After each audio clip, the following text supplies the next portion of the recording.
Hello friends, SH classes में आपका स्वागत है। और हम बात कर रहे थे यूपीएसआई मूल विधि की श्रृंखला में। पहला लेक्चर हम कवर कर चुके थे। आज हम दूसरे लेक्चर की तरफ बात करेंगे, लेकिन उससे पहले मैं आपको पहले लेक्चर के बारे में थोड़ा सा बता देना चाहता हूँ।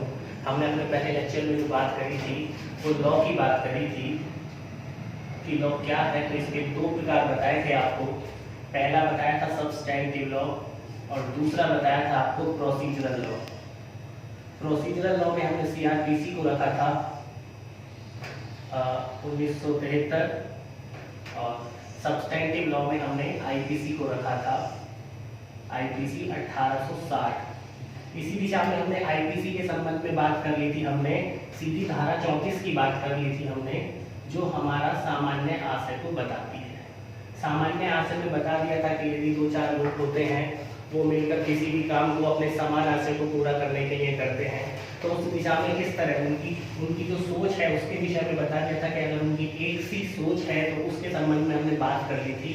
आज इसी दिशा में हम लोग जो बात करने जा रहे हैं, आज हम एकदम नए टॉपिक की बात करने जाते हैं, जिसको बोलते हैं आपराधिक षड्यंत्र यानी क्रिमिनल कॉन्स्पिरेसी। जो आपराधिक षड्यंत्र की बात करी जाए तो इसको धारा 120 ए में बताया गया है। धारा मतलब सेक्शन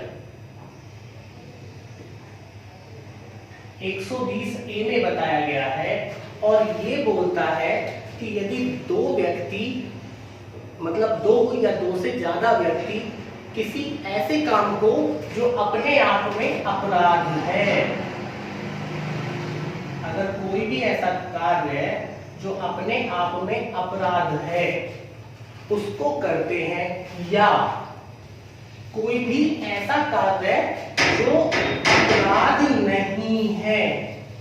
यहाँ पर दो कार्य बताए गए हैं, एक ऐसा कार्य है जो अपराध है और दूसरा कार्य जो अपराध नहीं है।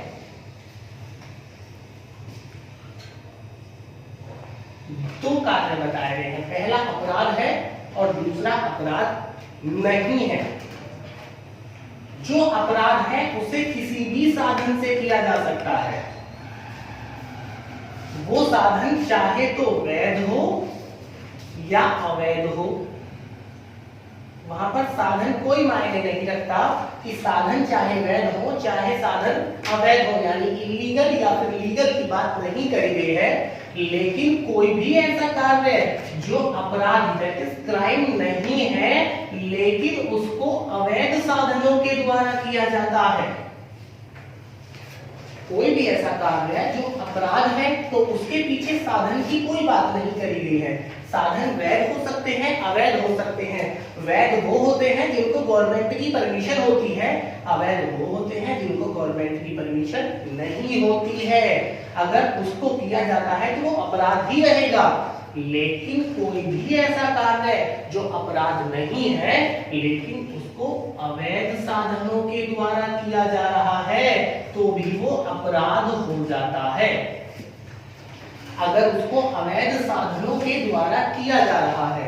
अब यहाँ पर बात दी गई है कि दो या दो से ज्यादा व्यक्ति यदि किसी कार्य को जो अपराध है या फिर किसी ऐसे कार्यों को जो अपराध नहीं है लेकिन अवैध साधनों के द्वारा किया जाता है, या उनकी आपस में सहमति होती है उस कार्य को करने की, तो उसको हम आपराधिक षड्यंत्र कहते हैं।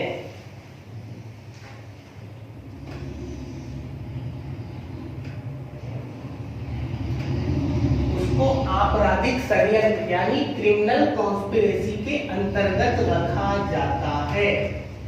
आपराधिक षड्यंत्र यानी कोई भी ऐसा कार्य या तो अपराध है या तो अपराध करने की दो या दो से अधिक लोग, मान के चलिए आप एक व्यक्ति X है और दूसरा Y है।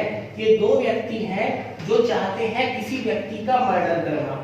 अगर ये मर्डर करना चाहते हैं किसी व्यक्ति का और उससे पहले इनके मन में जो विचार चल रहे हैं, यानी उस अपराध को कारित करने की जो सोच है इनकी, जो इनके विचार चल रहे हैं, उनका आपस में मिलन होगा। पहले जब तक सोच X के अंदर है और और वाई की सोच वाई के अंदर है, तब तक वो अपराध नहीं है।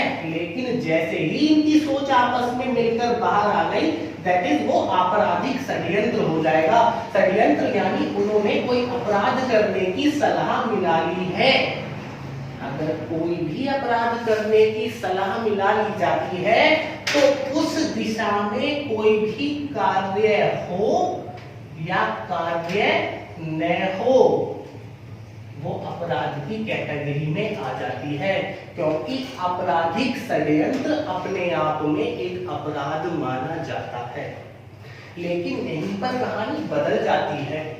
अगर x और y कोई वैध कार्य करना चाहते हैं, कोई क्राइम नहीं करना चाहते, लेकिन जिस कार्य को वो लोग करना चाहते हैं वो कार्य अवैध साधनों के द्वारा किया जा रहा है, तो मात्र उस कार्य के लिए आपस में सलाह मिला लेना मात्र अपराध नहीं हो जाता। अपराध करने के लिए आवश्यक होगा कि उन अवैध साधनों का प्रयोग करते हुए वो लोग उस दिशा में कोई कार्य करें। अगर उन्होंने कोई भी कार्य नहीं किया है तो वो अपराध नहीं होगा, क्योंकि अपराध के विषय में सोचना अपराध नहीं है, उसको एक्सप्रेस करना, उसको बाहर निकालना अपराध है। अगर वो उस बात को बाहर नहीं निकालते हैं तो वो अपराध नहीं माना जाएगा। मैं एक बात फिर रिपीट कर देता हूं कि धारा 120 ये बताती है आपराधिक षड्यंत्र। अब आपराधिक षड्यंत्र होता क्या है? सबसे पहले आपराधिक षड्यंत्र में बात तो अपराध की आती है, और मैंने अपने पिछले लेक्चर में बताया था कि अपराध क्या होता है या कैसे किया जाता है। आप लोग कमेंट सेक्शन में बताइएगा कि अपराध कहते किसे हैं या कोई भी काम कब अपराध होता है।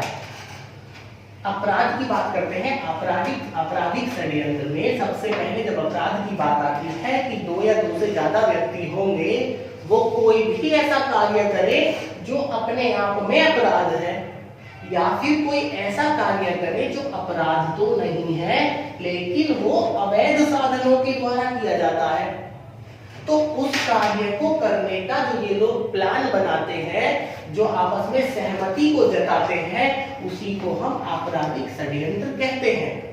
इसमें दो बातें हैं कि यदि दो व्यक्ति हैं, एक x है और एक y है, अगर इन लोगों ने सोचा है कोई अपराध करने के लिए, इन्होंने सहमति जताई है अपनी, तो इनके द्वारा कोई कार्य किया जाना आवश्यक नहीं है। क्यों?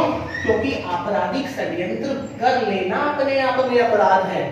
लेकिन अगर इन्होंने षड्यंत्र ऐसा किया है जिस कार्य को ये करेंगे वो अपराध की कैटेगरी में नहीं आता, लेकिन वो मात्र इस कारण आपराधिक षड्यंत्र होगा क्योंकि उसमें इन्होंने अवैध साधनों का इस्तेमाल किया है। तो अवैध साधनों का इस्तेमाल करते हुए जब तक ये कोई कार्य उस दिशा में नहीं करते तब तक हम उसको अपराध नहीं मानेंगे। और इसी से संबंधित एक लीगल मैक्सिम है जिसको हम बोलते हैं एक्टस कॉन्ट्रा एक्टस, जिसको हम बोलते हैं एक्टस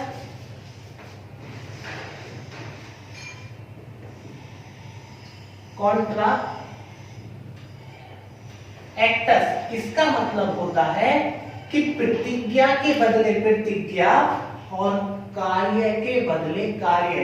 ये बताती है कि आपराधिक षड्यंत्र के बारे में आपराधिक षड्यंत्र यानी किसी अपराध के बारे में सोच लेना या फिर अपनी सहमति जता देना मात्र अपराध होता है। लेकिन अगर कार्य अपराध नहीं है और उसको अवैध साधनों से किया जा रहा है तो कोई कार्य किया जाएगा उस दिशा में, उस कार्य को करने से पहले हम उसको आपराधिक षड्यंत्र नहीं कहते। ये वाली मैगजीन डायरेक्ट पूछी जा सकती है एसआई के पेपर में कि इस मैगजीन का मतलब क्या है। एक्टस कॉन्ट्रा एक्टस यानी प्रतिज्ञा के बदले प्रतिज्ञा और कार्य के बदले कार्य, ये इस विषय में बताती है। उसके बाद हम बात करते हैं कि अगर किसी व्यक्ति ने आपराधिक षड्यंत्र कर लिया तो उसके लिए उसको क्या दंड दिया जाएगा, उस दंड की व्यवस्था की बात करते हैं। अगर स्क्रीनशॉट लेना है तो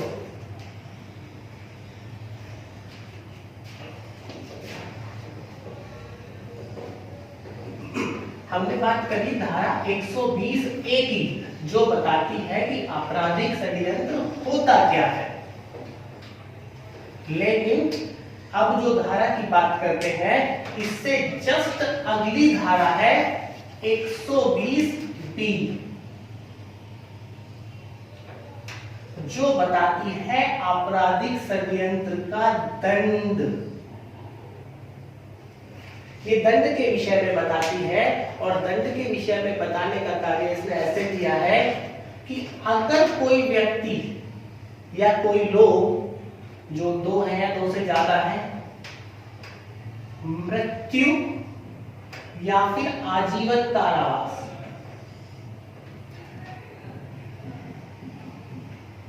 आजीवन कारावास या ऐसा कारावास जो 2 वर्ष या 2 वर्ष से ज्यादा की सजा है, इसमें जिसमें 2 या 2 वर्ष से ज्यादा की सजा है और वह 2 या 2 वर्ष से ज्यादा,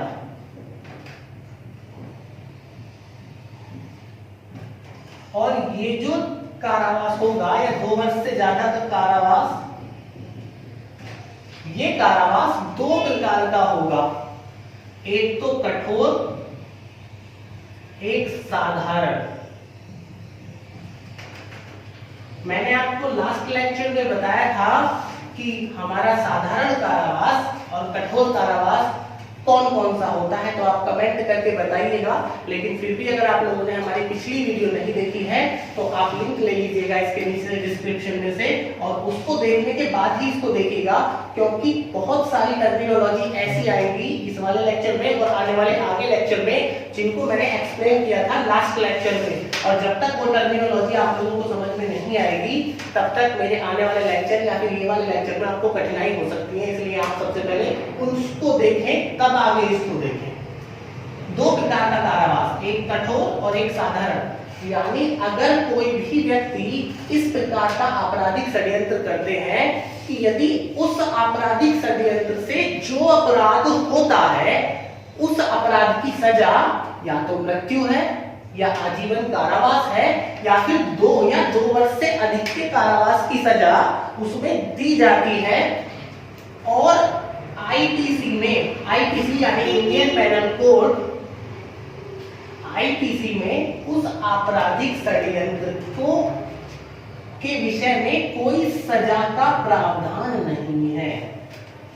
2 व्यक्ति हैं, एक एक्स है एक वाई है, इन दोनों ने मिलकर कोई भी आपराधिक षड्यंत्र कर लिया, एक ऐसा आपराधिक षड्यंत्र किया जिसमें मृत्यु, एक ऐसा आपराधिक षड्यंत्र किया कि जिस षड्यंत्र के द्वारा वो अपराध करना चाहते हैं उस अपराध की सजा या तो मृत्यु है या फिर आजीवन कारावास है या फिर ऐसी सजा है जो 2 वर्ष या 2 वर्ष से अधिक की हो, चाहे वो कठोर हो चाहे वो साधारण हो। और उस आपराधिक षड्यंत्र के संबंध में आईपीसी में कोई प्रावधान नहीं दिया गया है, तो माना जाएगा कि उस अपराध का दुष्प्रेरण किया गया है।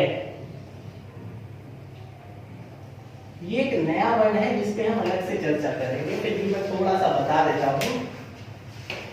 अगर मृत्यु, आजीवन कारावास या 2 या 2 वर्ष से अधिक के कठोर या साधारण कारावास से दंडनीय किसी अपराध का आपराधिक षड्यंत्र किया जाता है तो उसकी सजा अगर आईपीसी में नहीं दी गई है तो माना जाएगा उस अपराध का जिसके विषय में षड्यंत्र किया गया है उसका दुष्प्रेरण किया है। मतलब वही सजा आपराधिक षड्यंत्र को करने मात्र दे दी जाएगी।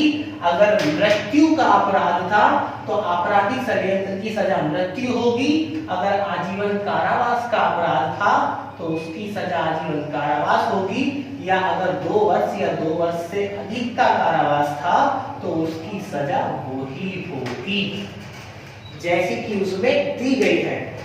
यानी कि मृत्यु, आजीवन कारावास या उससे संबंधित जो भी है उसी प्रकार से दी जाएगी। लेकिन यदि इनसे अलग किसी प्रकार का आपराधिक षड्यंत्र किया जाता है जिसके संबंध में ये वाली बात नहीं है, तो 6 महीने की सजा है, तो 6 माह की सजा है, या फिर जुर्माना हो सकता है। 6 माह की सजा जो कि साधारण भी हो सकती है और कठोर भी हो सकती है, और साथ में उसमें जुर्माने का प्रावधान है। या तो 6 महीने की सजा होगी, या फिर जुर्माना होगा, या फिर उसमें दोनों हो सकते हैं। 6 महीने की सजा, 6 महीने की सजा में साधारण कारावास भी हो सकता है, इधर कठोर कारावास भी हो सकता है, या फिर जुर्माना हो सकता है, या फिर दोनों हो सकते हैं। अगर उन्होंने कोई भी ऐसा आपराधिक षड्यंत्र किया है जिसकी सजा, कोई भी ऐसा आपराधिक षड्यंत्र किया है कि उससे संबंधित अगर अपराध को गठित करने पर मृत्यु हो जाए या आजीवन कारावास की सजा हो, या 2 से अधिक वर्ष का केवल कठोर कारावास हो। साधारण नहीं रखते हैं यहाँ पे, क्योंकि यहाँ पर कठोरता की बात है, साधारण बस 6 महीने वाले में रखा जाएगा। 2 या 2 से अधिक वर्ष का कठोर कारावास हो तो, और उसके संबंध में आईपीसी में कोई प्रावधान नहीं दिया गया है, तो माना जाता है उन्होंने दुष्प्रेरण किया, यानी कि उनको वही सजा दे दी जाएगी जो इस अपराध को कर देने की होती। मतलब मान लिया जाएगा कि आपराधिक षड्यंत्र को करने मात्र से उन लोगों ने उस अपराध को कर दिया। लेकिन अगर कोई इस प्रकार का प्रावधान है, आपराधिक षड्यंत्र ऐसा है जो मृत्यु, आजीवन कारावास और इस कैटेगरी के अंतर्गत नहीं आता, तो 6 महीने की सजा है, या फिर जुर्माना है, या फिर दोनों है, और सजा साधारण भी हो सकती है और कठोर भी हो सकती है। ये बात हमारी आपराधिक षड्यंत्र और उसकी सजा के बारे में थी। अगर आप लोग इसका स्क्रीनशॉट लेना है तो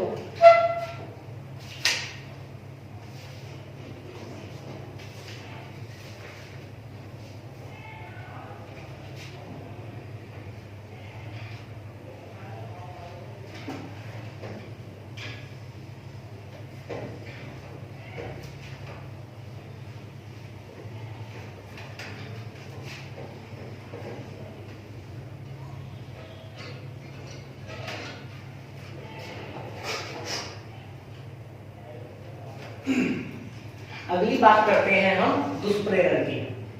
जैसा कि अभी आया था हमारा दुष्प्रेरण, इसको बोलते हैं अबेटमेंट। अबेटमेंट बोला जाता है, और इसको बताया गया है धारा 107 में।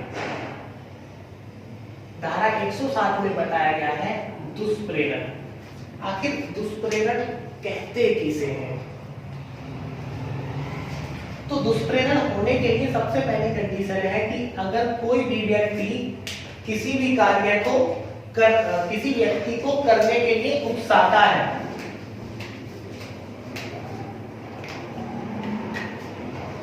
कोई व्यक्ति किसी भी व्यक्ति को कोई कार्य करने के लिए उकसाता है, अगर उसने किसी भी कार्य को करने के लिए किसी अन्य व्यक्ति को या तो उकसाया है या फिर उस कार्य को करने के लिए षड्यंत्र में भाग लिया है, जैसा कि अभी हमने पीछे पढ़ा था, या तो किसी व्यक्ति को कार्य करने के लिए उकसाता है या फिर षड्यंत्र में भाग लेता है, या उसको उस कार्य को करने में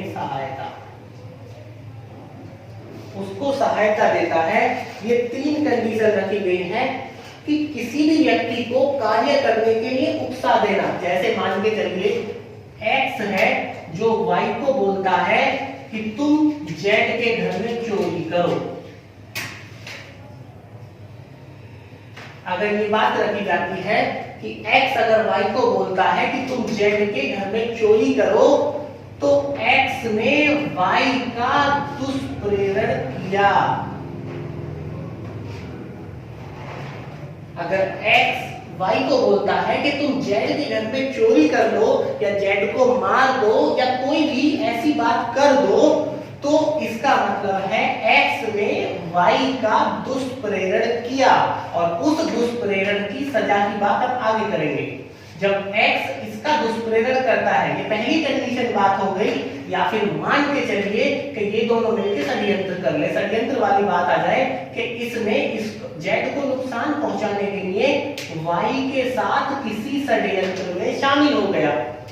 या तीसरी कंडीशन है कि अगर y z को अपनी पर्सनली किसी लड़ाई झगड़े या दुश्मनी के कारण मारना चाहता है, तो x ने y की सहायता की। कैसे?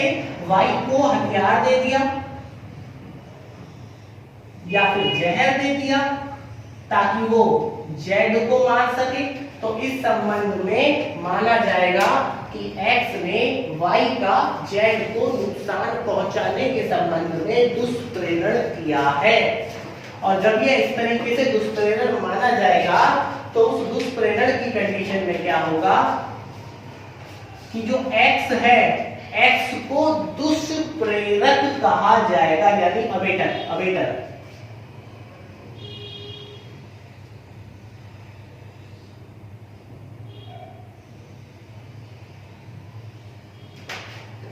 अगर x ने y का दुष्प्रेरण किया है, तो x को दुष्प्रेरक कहा जाएगा।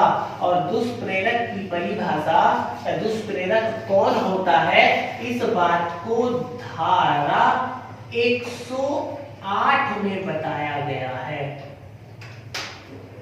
धारा 107 बोलती है कि दुष्प्रेरण यानी अबेटमेंट क्या होगा। बताते हैं उसमें कि अगर कोई भी व्यक्ति किसी अन्य व्यक्ति को किसी कार्य को करने के लिए उकसाता है, उसके साथ षड्यंत्र में भाग लेता है, या फिर उसको वो कार्य करने में कोई सहायता प्रदान करता है, तो माना जाता है कि उस व्यक्ति ने दूसरे का दुष्प्रेरण किया। मान के चलिए कि ए नामक व्यक्ति बी नामक व्यक्ति से कहता है कि अगर तुम सी नामक व्यक्ति के सर में डंडा मारो, सर में डंडा मारो तो ये घायल हो जाएगा। बी नामक व्यक्ति ने ए के कहने मात्र से जेड के डंडे में, जेड के सर में डंडा मार दिया, जिस कारण इसके सर में चोट लगी, यानी ये घायल हो गया। यहाँ पर ए नामक व्यक्ति ने दुष्प्रेरक का काम किया, यानी बी का इसने दुष्प्रेरण किया, जो कि धारा 107 में आ गया। ए नामक व्यक्ति दुष्प्रेरक बन गया, जो कि धारा 108 में आ गया। और धारा 109 दुष्प्रेरण का दंड के विषय में बताती है कि अगर कोई व्यक्ति किसी अन्य व्यक्ति का दुष्प्रेरण करता है, तो उसके संबंध में दंड का प्रावधान क्या होगा। कि अगर किसी व्यक्ति ने किसी दूसरे व्यक्ति का दुष्प्रेरण कर दिया और उस दुष्प्रेरण से प्रभावित होकर उसने कोई क्राइम, कोई अपराध कर दिया, तो उसको कैसे दंडित किया जाएगा या फिर उसके दंड की व्यवस्था क्या होगी, इस बात का प्रावधान धारा 109 में बताया गया है। यानी धारा 109 दुष्प्रेरण का दंड निर्धारित करती है। एग्जाम में ये बात आप लोगों से पूछी जा सकती है कि दुष्प्रेरण का दंड किस धारा में दिया गया है, और साथ में ये वाली बात भी पूछी जा सकती है कि अगर दुष्प्रेरण है तो उसमें कौन सा दंड दिया जाएगा। तो उसके दंड की बात मैं आपसे अभी अपने पीछे वाली धारा में कर चुका हूं, धारा 120B में। तो आप लोग वीडियो को बिना रिपीट करे कमेंट करके बताइएगा कि दुष्प्रेरण से संबंधित दंड के विषय में मैंने आपको धारा 120B में क्या बताया।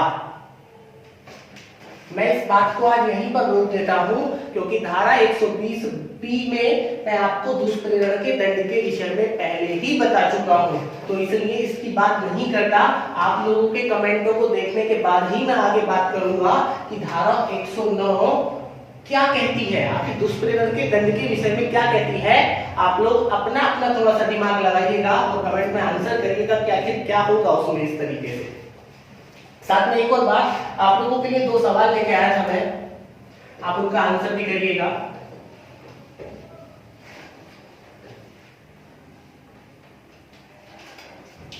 हम लोग जब कोर्ट में जाते हैं तो अक्सर देखा है जज के हाथ में हथौड़ा होता है लकड़ी का, जिससे अक्सर वो ऑर्डर कहता है ताकि कोर्ट को कंट्रोल में रख सके। तो जो हथौड़ा होता है वो लकड़ी का जज के हाथ में,